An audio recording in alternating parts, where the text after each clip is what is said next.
الله الرحمن الرحيم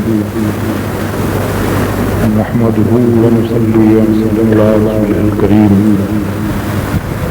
أما بعد فأعوذ بالله من الشيطان الرجيم بسم الله الرحمن الرحيم لا أولياء الله لا خوف عليهم ولا هم يحزنون إن الله وملائكته يصلون على النبي يا أيها الذين آمنوا صلوا عليه وسلموا تسليما الصلاة والسلام عليك يا رسول الله والسلام عليك وعلى آلك وأصحابك يا حبيب الله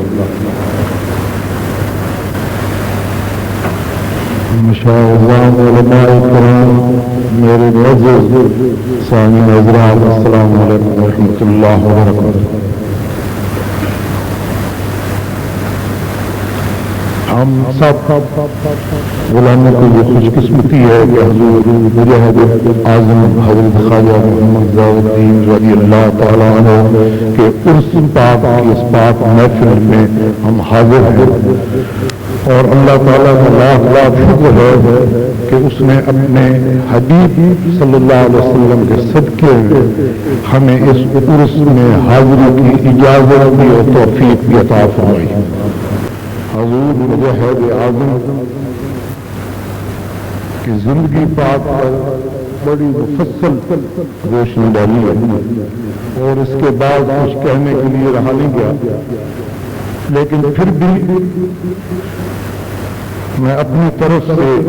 ٹوٹے ٹوٹے الفاظ میں حضور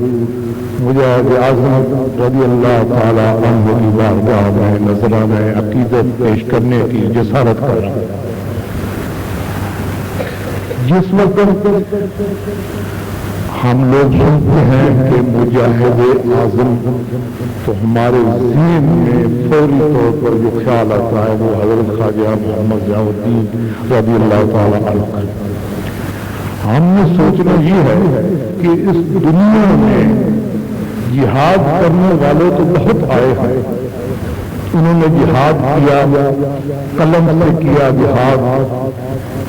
تلوار سے کیا، پیسے سے کیا، جتنی بھی قسم میں انہوں نے جہاد کیا، لیکن حضور کو ہم مجاہد اعظم کی صرف اتنی سی بات میں نے عرض کرنی ہے کہ یہ جو مجاہد اعظم ہے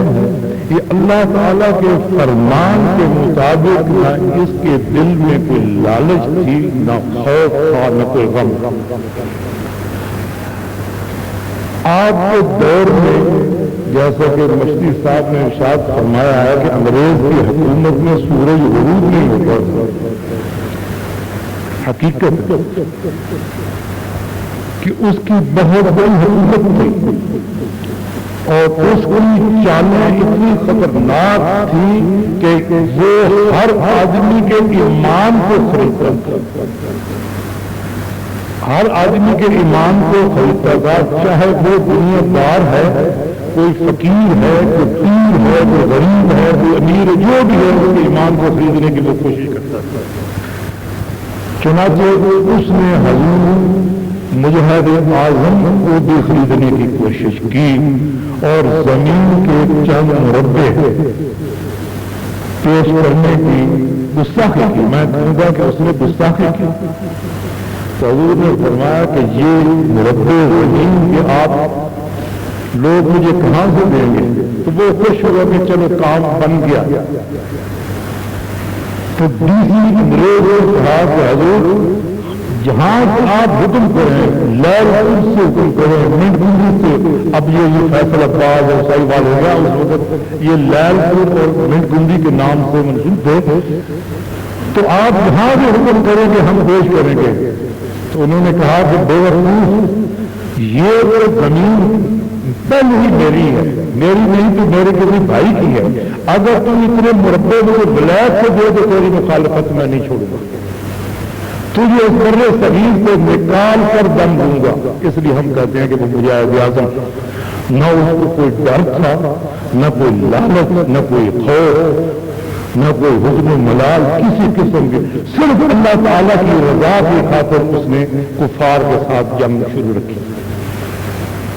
جیسا کہ آپ سن چکے ہیں، معلوم ہے کہ جارج پنجم کی تصویر کو اتار کے بازار میں پھینکنا اور لوگوں کے قدموں کے تلے اس کو رول ڈالنا، یہ مجاہد اعظم کا ایک بہت بڑا کارنامہ تھا۔ آج اس وقت جتنے بھی لوگ بیٹھے ہیں آپ سوچیں کہ یہ گستاخی آپ اپنے تھانے دار کر سکتے ہیں؟ کسی تھانے دار کی تصویر کو بازار میں قدموں کے نیچے رنگوا سکتے ہیں؟ ہرگز نہیں۔ وہ آپ کے خلاف وہ FIR درج کرے گا کہ آپ کو جیل میں سڑتے سڑتے ایک زمانہ گزر جائے گا۔ ایک تھاندار کی آپ یہ گستاخی نہیں کر سکتے، تو پھر DC کی آپ کیسے کریں گے؟ کمشنر کی کیسے کریں گے؟ کسی صوبائی وزیر کی، وزیر اعظم کی، کسی کمانڈر چیف کی گستاخی کا ہم تصور ہی نہیں کر سکتے۔ لیکن اس مجاہد اعظم نے جارج پنجم کی تصویر کو روزانہ کر سے اترا کر بازار میں پھینکا، اس لیے یہ مجاہد اعظم ہے۔ جس وقت بک رہے تھے مولوی بھی، نام نہاد پیر بھی بک رہے تھے، اور ایک تھا یہ مجاہد اعظم جو اپنے دوستوں کے ساتھ مل کے انگریز کے خلاف لڑ رہا تھا۔ میں آپ حضرات کو یہ بھی بتا دوں، شاید یہ آپ کے علم میں نہ ہو یہ بات کہ جس وقت حضور مجاہد اعظم کا وصال ہوا، دنیا میں پردہ فرمایا، تو سال شریف سے لے کر لندن تک تانے دی گئی کہ انگریز آج میرا دشمن جو ہے دنیا پر رخصت ہو گیا۔ انگریز سمجھتا تھا کہ اگر اس دنیا میں ہمارا کوئی دشمن ہے تو خواجہ ضیاءالدین سیالی ہے، اور کوئی دشمن نہیں۔ کسی کو ہم خرید لیں گے، کسی کو ڈرا لیں گے، کسی کو دھمکا لیں گے، یہ شخص ہے۔ اس وقت کے گورنر کی جو رپورٹ ہے، تھوڑا سا اس کا حصہ اگر جائے تو میں بیان کر دوں، وہ کہتا ہے، وہ گورنر رپورٹ دیتا ہے کہ ہم نے اس شخص کو یعنی مجاہد اعظم کو خریدنے کی بھی کوشش کی ہے، ڈرانے دھمکانے کی بھی کوشش کی ہے، نہ یہ کسی لالچ میں آتا نہیں کسی ڈر میں آتا۔ تو یہ ہے تو مجاہد اعظم، یہ اس کے عرس پاک میں ہم حاضر ہیں، اور میری التجا ہے کہ اللہ تعالیٰ اپنے بزرگان دین اولیاء کرام کے صدقے ہماری حاضری منظور قبول فرمائے۔